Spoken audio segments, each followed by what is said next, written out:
ভাদ্র মাসের আকাশে সাদা তুলোর মতো মেঘ ভেসে বেড়ালেও দক্ষিণবঙ্গে এখনই স্বস্তি দিচ্ছে না বর্ষা। আলিপুর আবহাওয়া দপ্তর জানাচ্ছে, উত্তর পশ্চিম বঙ্গোপসাগরে যে ঘূর্ণাবর্ত তৈরি হয়েছে তা ইতিমধ্যেই নিম্নচাপে পরিণত হয়েছে। ফলে এর প্রভাবে বাংলার উপকূলবর্তী এলাকায় বর্ষার দাপট বাড়তে চলেছে। গণেশ পুজোর দিন সকাল থেকেই আকাশ তুলনামূলকভাবে পরিষ্কার থাকলেও দুপুরের পর থেকে হালকা থেকে মাঝারি বৃষ্টির সম্ভাবনা রয়েছে। আবহাওয়া দপ্তর জানিয়েছে, মেদিনীপুর, নদিয়া, উত্তর ও দক্ষিণ 24 পরগনা, হাওড়া ও কলকাতার কিছু অংশে বিক্ষিপ্ত বৃষ্টি হতে পারে।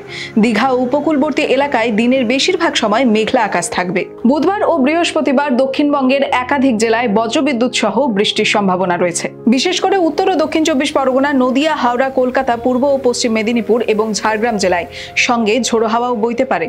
ফলে জারি করা হয়েছে হলুদ সতর্কতা। পাশাপাশি শুক্রবার পর্যন্ত মৎস্যজীবীদের সমুদ্রের ধারে যেতে কড়াভাবে নিষেধাজ্ঞা জারি করা হয়েছে। শুক্রবার থেকে এই বৃষ্টির পরিমাণ আরও বাড়বে বলে আভাস দিয়েছে হাওয়া অফিস। বিশেষ করে পূর্ব ও পশ্চিম মেদিনীপুরে তুলনামূলকভাবে বেশি বৃষ্টি হতে পারে।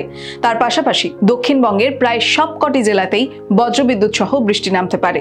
শনিবারও একই পরিস্থিতি থাকবে। ফলে টানা দুদিন ঝোড়ো হাওয়ার সঙ্গে বজ্রপাত ও বৃষ্টির সম্ভাবনা থাকায় প্রশাসন সতর্ক থাকতে বলেছে।